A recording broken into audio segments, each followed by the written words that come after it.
అందరికీ నమస్కారం. రైతు నేస్తంకు స్వాగతం. నేను హనుమంత్. రైతు నేస్తం ద్వారా ప్రకృతి సేంద్రియ వ్యవసాయ రైతుల యొక్క అనుభవాలు, సాగు పద్ధతుల గురించి మీకు అందించడం జరుగుతుంది. క్రమంలోనే ఈరోజు గుంటూరు జిల్లా పొన్నూరు మండలం మునిపల్లె గ్రామంలో ఉన్న హరినాథ్ గారి వ్యవసాయ క్షేత్రాన్ని దగ్గరికి మనం రావడం జరిగింది. వారు గతంలో సాఫ్ట్వేర్ రంగంలో పనిచేసి ఇప్పుడు ప్రస్తుతం దాన్ని పూర్తిగా మానివేసి ఈ ప్రకృతి వ్యవసాయం వైపు వచ్చి తన జీవితాన్ని సాగిస్తూ ఉన్నారు. వారితో మాట్లాడి వారి అనుభవాలు, సాగు పద్ధతులను గురించి అడిగి తెలుసుకుందాం.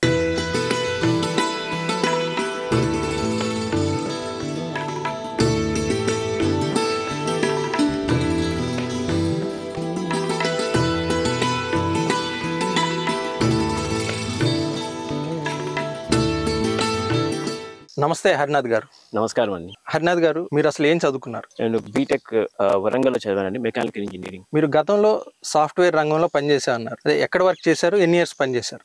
బీటెక్ అయిపోయిన తర్వాత అప్పుడే Y2K అని మనకి వచ్చింది. అప్పుడు సాఫ్ట్వేర్ లో ఆపర్చునిటీ వచ్చాయి కాబట్టి నేను చెన్నైలో వెళ్ళాను ఉద్యోగ పరంగా 97లో. అప్పటి నుంచి ఒక దాదాపు 16 సంవత్సరాల వరకు సాఫ్ట్వేర్ లో చేశాను. చేసి మధ్యలో కూడా అవకాశం కూడా వచ్చి విదేశాలు కూడా వెళ్ళొచ్చాను. ఏ కంట్రీస్కి వెళ్ళారండి? ఒక 3-4 నెలలు అంటే ప్రాజెక్ట్ వరకు అవసరం కానీ ఒక 3-4 నెలలు ఆస్ట్రేలియా వెళ్ళాను మొదట. దాని తర్వాత ఒక సంవత్సరం వరకు US లో వెళ్ళాను. దాని తర్వాత వ్యవసాయానికి రాకముందు ఒక 2 సంవత్సరాలు UK లో చేసి వచ్చాను. ఈ సాఫ్ట్వేర్ లో మీరు ఎటువంటి ఇన్కమ్ ని చూసారు? దాదాపు నాకు అవసరాల కన్నా ఎక్కువ ఉండేది అనుకోవచ్చు. ఎక్కువ ఉండేది వచ్చింది జీతం అని చెప్పొచ్చు. అంటే కంఫర్టబుల్ గా లగ్జరీగానే ఉండింది. మరి అటువంటి లగ్జరీ లైఫ్ లీడ్ చేయగలిగే ఇన్కమ్ ఉండి ఈ వ్యవసాయ రంగాన్ని ఎందుకు ఎంచుకున్నారు? అది కూడా వ్యవసాయంలో కూడా ప్రకృతి వ్యవసాయం వైపు ఎందుకు వచ్చారు? దానికి 2-3 కారణాలు ఉన్నాయండి, చెప్తాను. ఒకటి, సాఫ్ట్వేర్ లో ఉద్యోగం చేస్తున్నాను, జీతం బాగా వస్తుంది, నేను విదేశాలకు వెళ్ళే అవకాశం ఉండి వెళ్తున్నాను, ఒక చాలా కంఫర్టబుల్ లైఫ్ అనిపిస్తుంది. కానీ జీతం ఉంది కదా, జీవితం చూసుకుంటే ఎక్కడో కొంచెం అసంతృప్తి ఉంటుంది. మనం చేస్తున్నాం కానీ మనం చేసింది ఒకటి సాధించామని చెప్పుకోవడానికి ఉండదు మనం చేసింది. రెండవది, మన స్వతంత్రంగా బతకడానికి ఉండదు. ఒక హై ప్రెషర్ ఎన్వైరన్మెంట్ లోనూ ఒక టెన్షన్స్ తో ఉండాల్సి వస్తుంది.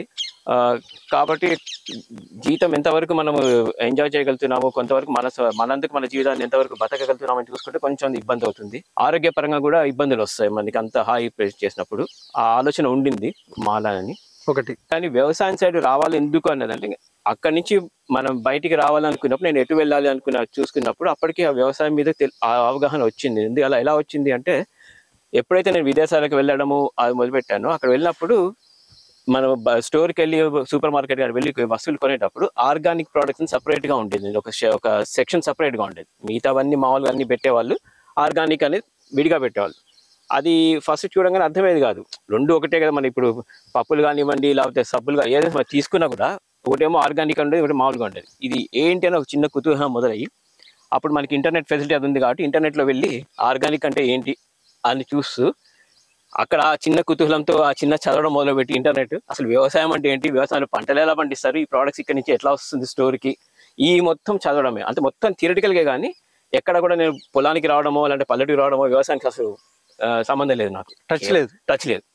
కేవలం అది ఆర్గానిక్ అనేది స్టోర్లో చూసి ప్రోడక్ట్స్, అవే ప్రోడక్ట్స్ని ఎందుకు ఆర్గానిక్ అని సపరేట్ పెట్టారు, దానికి ఏంటి ప్రత్యేకత అని తెలుసుకుందాం అనే దీంతో మొత్తం అంటే కేవలం థియరిటికల్గానే ఇంటర్నెట్లోనే మొత్తం చదువుకుంటూ వచ్చామన్నమాట ఎందుకనేది. ఎప్పుడైతే నేను దీని నుంచి బయటికి రావాలనుకున్నానో అప్పుడు మాకు సొంతంగా నాకు భూమి ఉంది. అంటే మా తరతరాల నుంచి వచ్చిన ప్రాపర్టీ అన్నమాట. ఇక్కడ మునిపల్లెలో మాది సొంత ఊరు. ఇక్కడ ఉంది. సరే, అది చదివాను కదా, అది మనం ఎందుకు చేయకూడదు అని ఒక ఆలోచనతో సాఫ్ట్వేర్ నుంచి రిజైన్ చేసి ఇక్కడికి వచ్చాను. ప్రకృతి వ్యవసాయం సైడ్ ఎందుకు వచ్చాను అంటే, ఆ వ్యవసాయం సంఘం ఎందుకు చేస్తున్నారు ఆర్గానిక్ అని తెలుసుకున్నప్పుడు, దాని మీద వచ్చినప్పుడు కెమికల్ ఫార్మింగ్ ఏంటి అనేది కూడా అవగాహన వచ్చింది. అది వచ్చి దాంట్లో కెమికల్స్ వాడడం వల్ల మనకి ఆహారానికి ఎట్లా వస్తున్నాయి కెమికల్స్, దానివల్ల మన ఆరోగ్యం ఎలా పాడవుతుంది, దానివల్ల కేవలం మనిషి యొక్క ఆరోగ్యం ఎలా పాడవుతుంది తెలుసుకొని, ఆ మనిషిది ఒక్కటే కాదు, చుట్టూ పర్యావరణం కూడా పాడవుతుంది అని తెలుసుకుంది. కాలుష్యం, నీళ్ళ కాలుష్యం కానివ్వండి, గాలి కాలుష్యం కానివ్వండి, ఇవి తెలుసుకొని వాటి గురించి అవగాహన బాగా వచ్చినప్పుడు ప్రకృతి వ్యవసాయం అనేది సరైన మార్గము. అన్ని రంగాలుగా తీసుకున్నా కూడా, అంటే చేయడానికి మనిషి ఆరోగ్యము బాగుంటుంది, నాకు నేను ప్రకృతిని కాపాడిన వాడిని అవుతాను, అది తెలుసుకొని దాని పరంగా చేద్దామని ఆలోచనతో పుస్తకాలు చదవడం, దానిలో చదవం కాబట్టి ప్రకృతి వ్యవసాయం వైపు వచ్చాను మొదటి రావడమే. మీరు ప్రకృతి వ్యవసాయం చేయాలి అని అనుకున్నప్పుడు ఆ నాలెడ్జ్ ని ఎలా గెయిన్ చేశారు? ఇంతకుముందు చెప్పాను, ఇంటర్నెట్ లో చదువుతాను. అది చాలా మంది ఉన్నారు మనకి ప్రపంచపరంగా చూసుకుంటే, ఆర్గానిక్ ఫార్మింగ్ చేసే వాళ్ళు చాలా మంది ఉన్నారు. దాన్ని మన భారతదేశం నేను ఇక్కడ ఉన్నాను ఇక్కడికి వచ్చి చేయాలనుకున్నా కాబట్టి భారతదేశంలో ఎవరు చేస్తారు చదువుకునేటప్పుడు మొట్టమొదటి నా చేతికి వచ్చిన పుస్తకం జపనీస్ రైతం అండి, ఫుకుఓకా, మున్సపు ఫుకుఓకా వన్ స్టార్ రెవల్యూషన్ అని, దాన్ని తెలుగులో కూడా ఉంది, గడ్డి పరిగెత్త విప్లవం.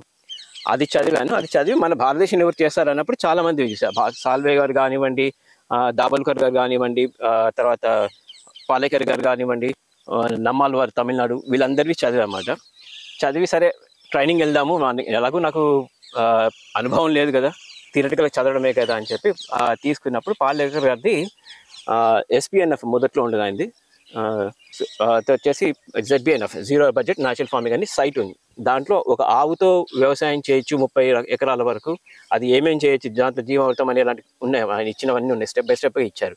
అది చదివి అది నచ్చింది అన్నమాట. ఎందుకంటే పాడి పంట అనేది విన్నాను కాబట్టి, పాడి అంటే పశువులతో పంట అనేది రెండు అనుసంధానం చేసి ఉంటుంది అనేది.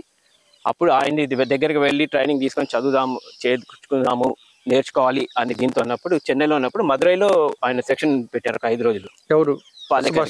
సుభాష్ పాలేకర్ గారు 5 రోజులు సెషన్ ఆయన పెట్టినప్పుడు అక్కడికి వెళ్ళి, అప్పటికి కూడా నేను ఊరికి రావడం అంటే మా ఊరికి రావడం కానీ పొలం చూడడం కానీ లేదు, ఇదంతా కూడా థియరిటికల్ చదువుకొని నేర్చుకున్నాను. కానీ సాఫ్ట్వేర్ నుంచి బయటకు వచ్చి నిర్ణయించుకున్నా వ్యవసాయం చేద్దామని. ప్రకృతి వ్యవసాయం చేయడానికి దాని గురించి చదివాను తప్ప వాళ్ళ దగ్గరికి వెళ్ళి కలిస్తే ఇంకా ఎక్కువ తెలుస్తుందనే ఉద్దేశంతో ఆయన ట్రైనింగ్ వెళ్ళి 5 రోజులు అటెండ్ అయ్యి అక్కడ వచ్చిన రైతులందరితోనూ మాట్లాడాను. అసలు ఏంటి వాళ్ళు, ఎట్లా ఉంది వాళ్ళది, తర్వాత సస్టైన్ అవుతామా కాదా, ఇది మొత్తం ఉన్న ప్రశ్నలన్నీ అందరిని అడుగుతూ తెలుసుకుని చేయగలము, దీంట్లో మార్గం ఉంది మంచిదని చెప్పి తెలుసుకొని అప్పుడు ఇటు ప్రకృతి వ్యవసాయం వచ్చాను. మీరు ఈ ప్రకృతి వ్యవసాయంలోకి వచ్చి ఎన్ని ఇయర్స్ అయింది? 2014 మొదలు పెట్టాను, 2015 నుంచి పూర్తిగా చేస్తున్నా, కాబట్టి దాదాపుగా 10 సంవత్సరాలు అని చెప్పచ్చు. 10 years బ్యాక్ మీరు ఈ ప్రకృతి వ్యవసాయం మొదలు పెట్టినప్పుడు మొదట్లో ఏమైనా ఇబ్బందులు ఎదుర్కొన్నారు? చాలా. ఎందుకు చెప్పా కదా, కేవలం పుస్తకాల్లో చదివాను కానీ ఎక్కడ కూడా వ్యవసాయం చేసిన అనుభవం కానీ ఏం లేదు. అదే కాబట్టి అసలు వ్యవసాయం అంటే ఏంటి, దున్నడం అంటే ఏంటి, పదాలు తెలుసుకోవడం ఒకటి. రెండోది ఇక్కడ వచ్చిన తర్వాత ఇప్పుడు ప్రకృతి వ్యవసాయానికి ప్రధానంగా ఏముంటుందంటే నేలని మన కెమికల్స్ వాడకుండా నేలని తయారు చేసుకోవడం ఒకటి, 2 విత్తనాలు, 3 చేసే పద్ధతులన్నీ కూడా అవి తెలుసుకొని వాటి ప్రకారంగా ఇప్పుడు ముందు నేలను తయారు చేసుకోవాలంటే పచ్చి రొట్టె వేసుకోవడాలు ఇవన్నీ ఉండాలి. అందులో నేను పాలేకర్ గారి పద్ధతిని అనుగ్రహించినప్పుడు ఆవు కావాలి కాబట్టి, ఊరికి వస్తే ఆవులు లేవు మాకు, నాకు ఊర్లో కూడా ఆవులు తక్కువ ఉండేవి కాబట్టి ఆ వనరులు ఎట్లా సంపాదించుకోలేదు, అక్కడ ఇబ్బందులు ఎదురైంది. తర్వాత 3వది ఇక్కడ నాకు దేశవాళీ విత్తనాలతో ప్రధానంగా వస్తుంది ప్రకృతి వ్యవసాయంలో. హైబ్రిడ్ మనకి GT విత్తనాలు కాకుండా ఇవి కాదు, ఆ విత్తనాలు ఇక్కడ దొరికేవి కావు కాబట్టి అవి ఎక్కడ దొరుకుతాయని రైతులు కనుక అప్పుడు పరిచయాలు కూడా లేవు కాబట్టి రైతులు ఎక్కడ దొరుకుతారు ఆన్లైన్లో చూడడము, వాట్సాప్లో చూసుకోవడము, అట్లా అవి కొన్ని కష్టాలు మొదలు పెట్టేటప్పుడు చేసే పద్ధతులు అప్పుడు కూడా సరిగ్గా తెలియదు కాబట్టి ఎద్దులతో దున్నించడమా, ట్రాక్టర్తో దున్నించడమా, అవి ఎక్కడి నుంచి తీసుకురావాలి, వాటిని ఎట్లా చేయించాలి, నేలను ఎలా తయారు చేసుకోవాలి, ఈ ఇబ్బందులతో వచ్చాయి. ఒకటి ఏమంటే పక్క రైతులు చెప్పేవాళ్ళు, కానీ నేను చేయడం అనేది నా సొంతంగా చేసుకోవడం అనేది ఎట్లయినా ఇబ్బంది లేనండి, ఎందుకంటే చదవడమే తప్ప చేయలేదు కాబట్టి మొదటి సంవత్సరం కొంచెం ఇబ్బందితో వచ్చింది. దిగుబడి అంటే మొదటి సంవత్సరం అంటే మీరు ఏదైనా దిగుబడి ఎలా అనిపించింది? దిగుబడి తగ్గిందండి, ఎందుకంటే అప్పటికిగా నేను రావడం ఒకటేసారి జూన్లో అలా వచ్చాను. ముందుగా పెంటకు వేసుకోవడం కానివ్వండి, ఇలాంటి పచ్చి రొట్టె వేసి నీళ్ళని తయారు చేసుకోవడం అనేది ఒక ప్లాన్డ్ గా వచ్చి చేయలేదు నేను. కాబట్టి మొదటి సంవత్సరం నాకు కొంచెం దిగుబడి మామూలుగా కెమికల్ ఫార్మింగ్ లో వీళ్ళకి బస్తాలతో కంపేర్ చేసుకున్నప్పుడు నాకు దిగుబడి తక్కువ వచ్చింది. అది విత్తనం కూడా నేను హైబ్రిడ్ విత్తనమే తీసుకోవాలి, దేశవాళీ విత్తనం కూడా కాదు. అక్కడ కూడా నాకు కొంచెం ఇబ్బంది అనిపిస్తుంది. ఓకే, అంటే మీరు ఏమనుకున్నారు అప్పుడు మొదటి సంవత్సరం దిగుబడి తక్కువ వచ్చింది, దానికి కారణం ఏమై ఉంటుందని మీరు అప్పుడు? అదే రైతులతో మాట్లాడి ఉన్నాను, చదివాను కాబట్టి నేను చేసిన పద్ధతి నాకు తెలుసు కాబట్టి నేను చేసింది ఒక సక్రమంగా లేదు అని అర్థమైపోయింది. అందుకని దిగుబడి తగ్గుతుందని కూడా ముందుగానే చెప్పారు. ఎందుకంటే దాదాపు ఒక 40 సంవత్సరాల నుంచి మన కెమికల్స్ వేస్తూ వచ్చిన ఈ నేలని మనం దాన్ని ఆర్గానిక్ గా అంటే దాన్ని న్యాచురల్ స్టేజ్ తీసుకొచ్చి తగ్గడానికి చాలా సంవత్సరాలు పడుతుంది. కాదు మొదటి సంవత్సరం నీకు దిగుబడి తగ్గుతుంది కాబట్టి నువ్వు ఈ పద్ధతి చేసుకోవాలని ముందు ట్రైనింగ్ అని చెప్పున్నారు.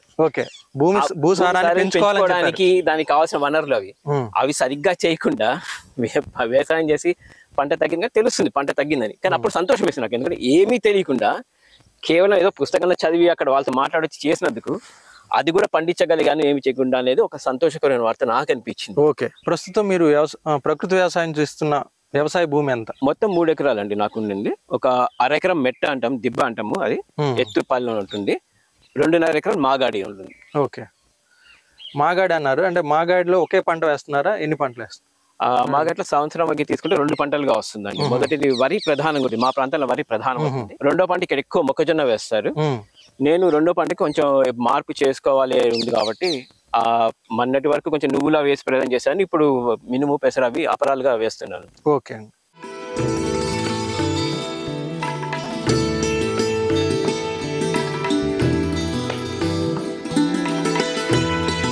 హరినాథ్ గారు, అంటే మీరు రెండో పంట ఇప్పుడు ప్రజెంట్ అపరాలే కనిపిస్తుంది. అపరాల్లో ఏం వేశారండి? అపరాల్లో పెసర మినుము వేశానండి. అది ఎంత ప్లేస్లో వేశారు? ఎంత ప్లేస్ కేటాయించారు? ఒక అరెకరం పెసర, ఒక అరెకరం వరకు మినుము వేశానండి. ఇది అంటే విత్తనం ఎంత తీసుకున్నారు? ఇది ఎద పద్ధతిలో పెట్టాను కాబట్టి ఎకరానికి ఒక 10 కిలోల వరకు పడుతుంది. నేను వేసిన అరెకరం కాబట్టి 6 కిలోల వరకు వేశానండి. 6 కిలోలు 6 కిలోలు వేసాను. విత్తనం ఎప్పుడు ఏ పద్ధతిలో వేశారు? ఇది ఎదబెట్టానండి. అంటే ట్రాక్టర్ విత్తనం గొర్రుతో ట్రాక్టర్ అది ఎదబెట్టినానండి. అంటే మొదటి పంట వరి కంప్లీట్ గా హార్వెస్ట్ అయిపోయి తీసేసినాక అవునండి, వరి అయిపోయిన తర్వాత నేలను రోటావేటర్ వేసి ఎదబెట్టాను. అంటే ఆ పద్ధతిలో ఎందుకు వేశారు? మామూలుగా వరి ఉన్నప్పుడే దమ్ము పద్ధతిలో వరి చేసినప్పుడు చివరిలో నేల తేమగా ఉంటుంది, అప్పుడు విత్తనాలు చల్లేసి వరి కోస్తాం అన్నమాట. కానీ పోయినసారి కరెక్ట్ గా కోతల టైంలో వానలు వచ్చి నీరు నిలబడి వరి కోత ఇబ్బంది అయింది. కాబట్టి ఆ వరి ఈ విత్తనం అప్పుడు కుదరలేదు అన్నమాట వేయడానికి ఆ ఇబ్బంది వల్ల. కాబట్టి వరి కోత మొత్తం అది హార్వెస్టర్ పెట్టాల్సి వచ్చింది వరికి. కాబట్టి అది అయిన తర్వాత అందుకని ఎద పద్ధతిలో వెళ్ళాల్సి వచ్చిందండి. మీకు ఈ రెండు పద్ధతిలో ఏది బెటర్ గా కనపడింది? ఎద పద్ధతి అయితే విత్తనం తక్కువ వేసుకునే పడుతుంది చల్లడానికన్నా. మనం పని చేసుకోవడానికి అంతే, అంటే కొంచెం కలుపు వచ్చినా తీసుకోవడానికి వసతిగా ఉంటుంది. కానీ నాకు ఇది మేలు అనిపిస్తుందండి. నా అనుభవానికి నాకు చూసుకొని ఇది మేలు అనిపిస్తుంది. ఎద పద్ధతి మీకు ఇది ఎప్పుడు చల్లారు విత్తనం? ఎద పద్ధతిలో ఎప్పుడు వేశారు? ఇది మామూలుగా వరి కోత డిసెంబర్ అయిపోయిన అప్పుడు రావాల్సింది, కానీ నాకు ఆలస్యం అయ్యి నేను వేసిన జనవరి చివరి ఫిబ్రవరి మొదటి వారంలో వేసాను. దీని పంట వ్యవధి ఎంత? పెసర విత్తనం వచ్చేసి ఇది 90 రోజుల పంట. కాబట్టి ఇంకొక 10-20 రోజుల్లో ఇప్పుడు కోతకి రెడీ అవుతుందండి ఇది. అంటే ఈ అపరాలు వేసినాక అంటే కలుపుని గురించి మీరు ఏమైనా తీయించడం చేశారా, లేదంటే ప్రస్తుతం అట్లా వదిలేశారా? ఈసారి అసలు ఏది చేయలేదండి, నేను విత్తనం వేసి వదిలాల్సి వచ్చింది.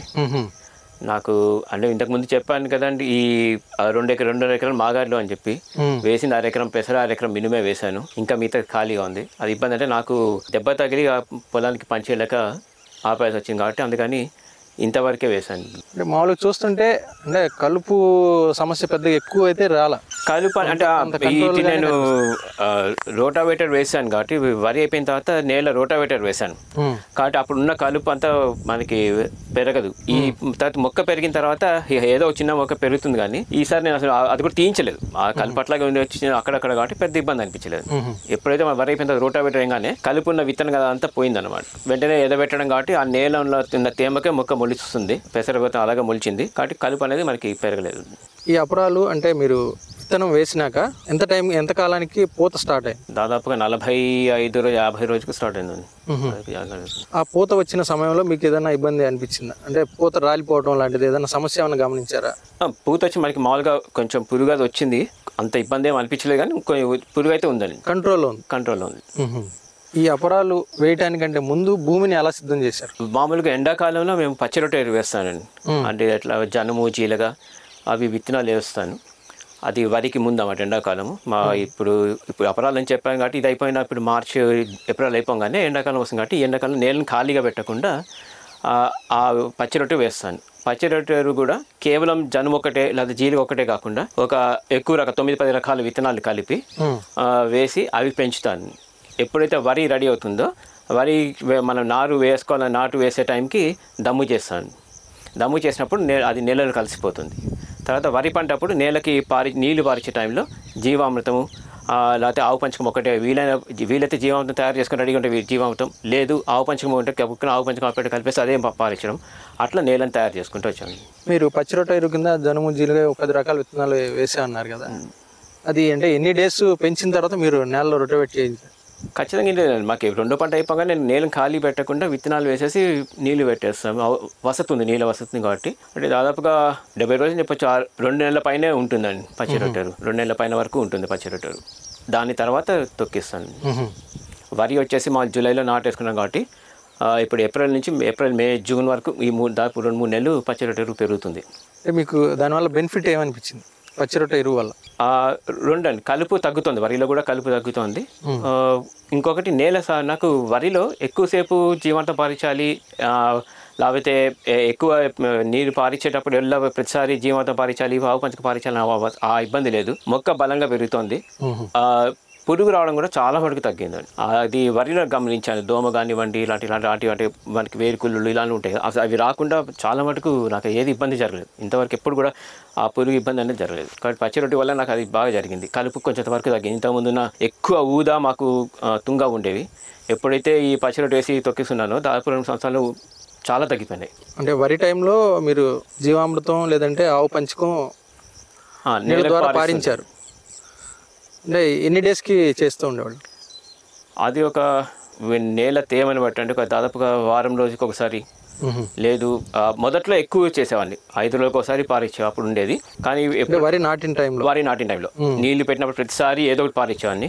రాని నేల సారం పెరుగుతుంది, అది తేడా తెలుస్తుంది కాబట్టి దీన్ని కూడా తగ్గించాను. నెలకు ఒకసారి పారించడం అట్లా చేస్తున్నాను. మరి ఈ అపరాలు వేసినాక భూసారాన్ని పెంచడానికి కానీ లేదంటే చేయాల్సిన అవసరం వచ్చిందా, లేదంటే అప్పుడు ఇచ్చిన సారమే సరిపోతుందా? ఈసారి మాత్రం అసలు లేదండి. నేను ఈసారి అసలు నేలకు కానివ్వండి పైన ఇంకేం ఇవ్వలేదు, నేల సారానికి ఏం చేయలేదు. అప్పుడు ఇచ్చి వరికి టైంలో పచ్చి రొట్టె ఏదైతే తొక్కిచ్చానో దాంతోనే ఇది వచ్చిందండి. ఇక్కడ వరకు దానికి సరిపోతుంది.